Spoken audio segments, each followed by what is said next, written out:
What the devil are you doing in my house, Salmon? Major Sharpe, this is a warrant summoning you to a court of inquiry under the joint jurisdiction of the British and French authorities. Oh, don't be a silly sod. Wasn't much of a bloody duel. It's nothing to do with dueling. Then what the devil has it got to do with then? Last night, 10 miles outside Toulouse, somebody stole a coach containing the treasure of the former Emperor Napoleon Bonaparte. 2 men were killed. So? What's it got to do with me? Where were you last night, Sharpe? I don't know. I was drunk. Blind drunk. Like every other officer in the British Army. He was with me. All night? This is a sensitive issue, Sharpe. Treasure worth more than 1 million gold sovereigns. Lord Wellington's French allies claim it's theirs, and they have evidence that you took it. I'm sorry, Sharpe. Am I under arrest? Lord Wellington wants proof, so he set up a tribunal of inquiry. If it finds there is a case against you, you go to a court-martial. If the court-martial finds against you, you'll be shot. Who's in charge of this tribunal? Colonel Wigram.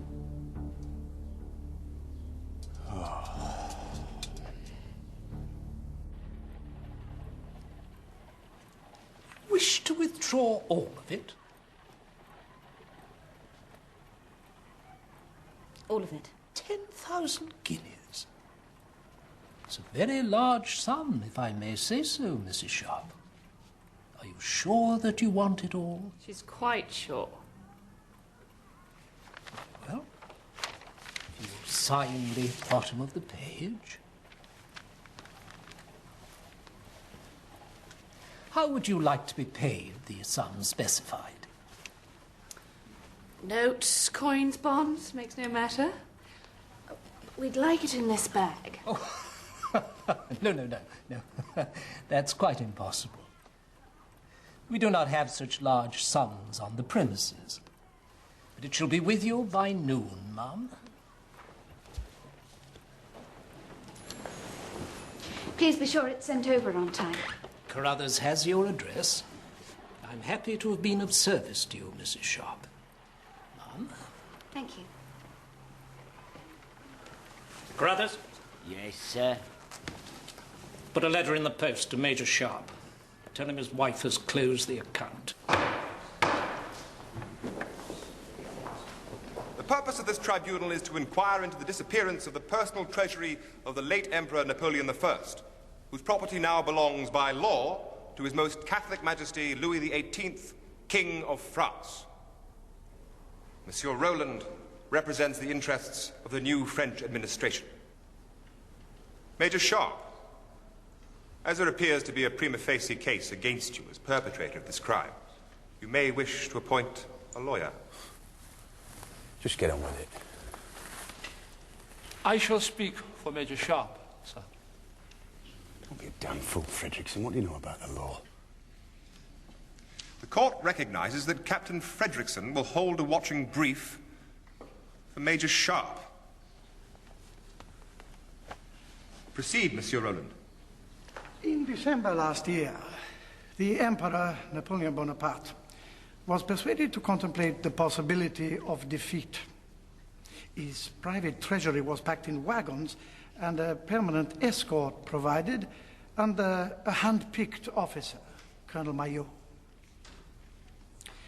2 weeks ago, after the fall of Toulouse, this treasury fell under the overall command of a new officer, a Major Ducot. Ducot? May I take a moment of your time, Monsieur Roland? Where is Major Ducot and Colonel Maillot at this moment in time, sir? Major Ducot is missing and presumed dead at the hands of Major Sharpe. Colonel Maillot has returned to his home in Normandy. Why is Colonel Maillot not here? He was not willing to travel into British-held territory. But he has sent me this sworn deposition.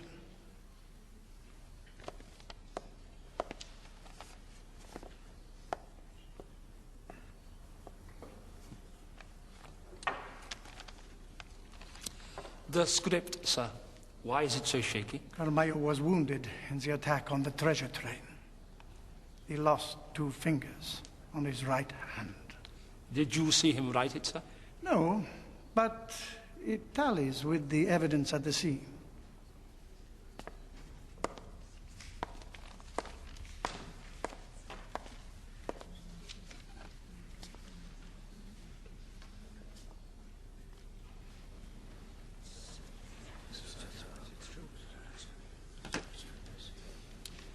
A bend 2 fingers.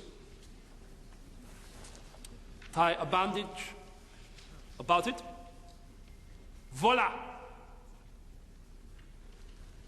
Anyone could have written that statement.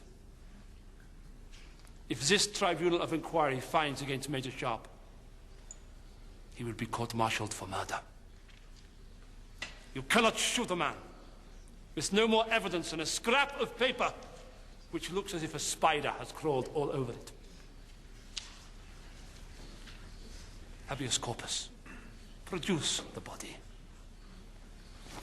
I want to see Colonel Mayo in this court.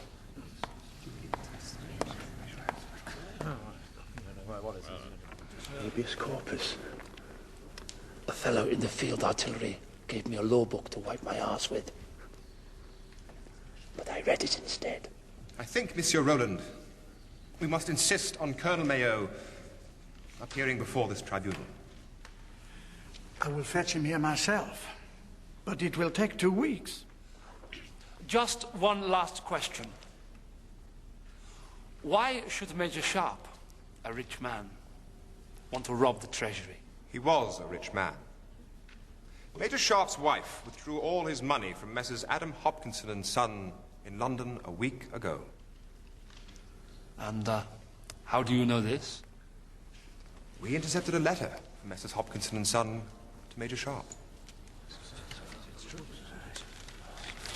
This tribunal is now adjourned. Major Sharpe will be confined to quarters in the barracks at Bordeaux. No!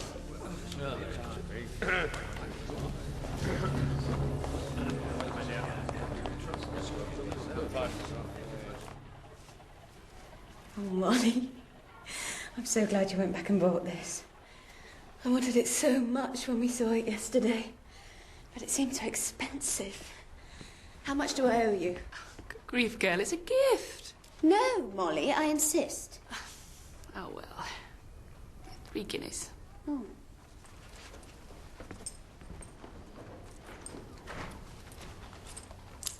But you must stop me the next time. My dear Jane, it's your money. You must learn to spend it without looking over your shoulder. No, Molly, I must mind my money. I'm glad your friend found me this townhouse. I'm very happy with it, but the rent is very high. And we're spending so much. And besides, Richard will be here soon. Major Sharpe? Jane, how? He's sure to follow me. Soon as Wellington gives him leave. Come. A Lord Rossendale, ma'am, from Horse Guards. He says he must see you most urgent. Shall I tell him to wait? No, show him in, Sarah.